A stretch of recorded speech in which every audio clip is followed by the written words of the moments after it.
Halo sahabatku dimanapun kalian berada, apa kabar? Semoga semua dalam keadaan baik dan sehat ya. Kali ini, saya ingin berbagi kisah legendaris Romeo dan Juliet. Ide ini muncul setelah saya berkunjung ke salah satu villa yang terletak di Bigiban, Suriname.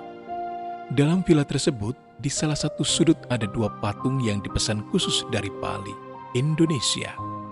Sekilas nampak seperti ukiran patung kayu pada umumnya jika kita berkunjung ke galeri di Indonesia. Hal yang membuat saya tertarik karena patung ini dinamai dengan nama legendaris Romeo dan Juliet. Romeo dan Juliet merupakan salah satu karya penulis legendaris William Shakespeare. Karya ini adalah yang paling terkenal dan juga salah satu karya yang paling sering dipentaskan selain Hamlet dan Macbeth. Sejak abad ke-16, kisah ini sudah sangat populer. Kisah roman tragik pada zaman kuno ini dibuat berdasarkan cerita di Italia. Cerita tersebut diubah dalam sajak The Tragical History of Romeo and Juliet oleh Arthur Brooke pada tahun 1562. Sajak tersebut kemudian diceritakan kembali dalam bentuk prosa pada Palace of Pleasure karya William Painter pada tahun 1582. Shakespeare kemudian meminjam ide dari kedua tokoh itu. Ia pun memulai mengembangkan karakter pendukungnya, terutama karakter Mercutio dan Paris. Romeo dan Juliet ini akhirnya ditulis dari tahun 1591 hingga 1595 dan pertama kali dipentaskan pada tahun 1597. Tepatnya pada tanggal 29 Januari untuk pertama kalinya karya sastranya tersebut dipentaskan sebagai drama di London, Inggris. Jalan ceritanya mengisahkan tentang seorang pemuda dan pemudi yang saling jatuh cinta, namun terhalang oleh keluarga mereka yang saling bermusuhan. Cerita yang berlatar belakang di Verona, Italia itu dimulai dengan terjadinya pertempuran di jalan antara keluarga Montague dan Capulet. Di antara permusuhan keluarga mereka, muncullah benih cinta dari salah satu anggota keluarga Montague, yaitu Romeo Montague. Ia jatuh cinta pada Juliet Capulet yang saat itu akan dinikahkan oleh ayahnya dengan seorang bangsawan County Paris. Semakin hari, cinta antara Romeo dan Juliet semakin mengental. Melalui bantuan Friar Lawrence, Romeo menikahi Juliet diam-diam. Tentu tidak terbayang bagaimana tersiksanya mereka. Keduanya menikah namun tidak tinggal serumah. Hanya saling tengok lewat jendela karena gagal mendapat restu dari orang tua. Suatu hari, Romeo dan kedua temannya, Mercutio dan Benvolio, bertemu dengan Tybalt di jalan. Tybalt menantang Romeo untuk berkelahi. Tetapi tentu saja Romeo menolak, karena Romeo tahu bahwa Tybalt adalah sepupu dari Juliet. Namun, Mercutio malah angkat pedang. Mercutio dan Tybalt saling menikam hingga Mercutio gugur.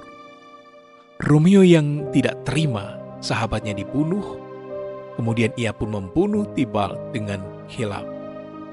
Karena hal tersebut, Romeo dan Juliet bersedih.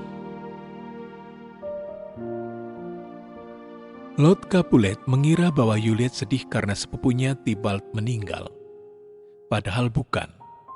Juliet mengkhawatirkan Romeo. Lord Capulet justru menjodohkan Juliet dengan Paris karena dikiranya pernikahan akan mengembalikan senyuman Juliet. Juliet tentu kaget. Kemudian Juliet meminta bantuan Friar Lawrence. Friar Lawrence memiliki ide untuk membuat Juliet terlihat bagai mayat selama 2 hari. Rencananya setelah pernikahan Juliet dan Paris, Juliet akan dibuat seperti meninggal. Setelah dimakamkan, Romeo dan Friar Lawrence akan mengambil Juliet. Untuk itu Friar Lawrence mengirim surat kepada Romeo melalui Mantua.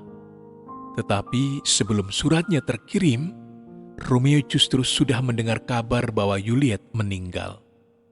Dengan hati yang masih berduka di pemakaman Juliet, Romeo meminum racun dan meninggal di samping Juliet. Waktu Juliet terbangun, ia melihat Romeo meninggal di sampingnya. Karena Juliet sangat mencintai Romeo, sebagaimana Romeo mencintainya, ia pun mengambil pedang Romeo dan menghunus dirinya sendiri, lalu menjatuhkan diri ke dada Romeo hingga meninggal.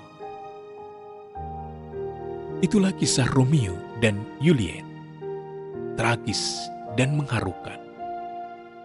Kekuatan cinta memang luar biasa, tak terhalang oleh sekat dan dinding kasta serta harta.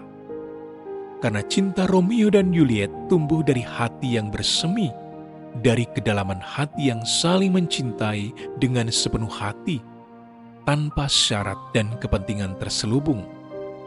Cinta Romeo dan Juliet adalah cinta yang tak mudah kita temukan pada masa kini. Masa kini tak jarang cinta hanya sebatas bibir dan kepentingan. Maka tidak heran jika kata pepatah, habis manis sepah dibuang, menjadi keprihatinan tersendiri untuk zaman kini. Semua bermain dengan peran untuk mencapai kepentingan, berlaku dalam dua wajah, hingga tercapai apa yang menjadi target. Jika sudah tercapai, semua akan usai, dan tinggallah sesal bagi yang berlabuh dengan ketulusan cinta. Tidak demikian bagi si pemilik wajah bermuka dua.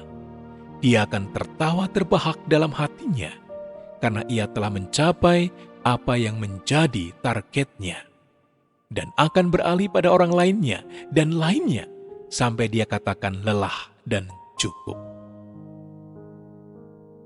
Cinta tak selalu manis. Kadang akan terasa pahit jika cinta berlabuh pada pelabuhan hati yang salah. Belajarlah dari cinta Romeo dan Juliet. Bagaimana mereka memaknai cinta yang dibangun dalam ketulusan dan tanpa syarat. Namun, cinta juga harus realistis. Jangan memaksakan tindakan seperti Romeo yang mengakhiri hidupnya karena ditinggal mati kekasihnya. Karena hidup sejatinya milik Tuhan, dan apapun yang terjadi, kita tidak berhak untuk menyudahinya. Hidup harus optimis dan penuh semangat serta pengharapan. Dan bersyukurlah bahwa Tuhan memberikan kesempatan kita untuk hidup. Maka, maknai semua dalam sukacita. Dan jangan pernah menyerah, apalagi putus asa. Jika sejarah cintamu jauh dari mimpi indah pada masa mudamu, bawalah semua dalam doa dan perjuanganmu. Karena Tuhan tak pernah terlambat untuk memberikan yang terbaik untuk kamu miliki dalam cinta dan kisah hidupmu. Tersenyumlah, walau hari ini hujan air matamu sangat deras, karena terang sinar mentari menantimu untuk menyambut semangat baru dan hari esok yang lebih ceria.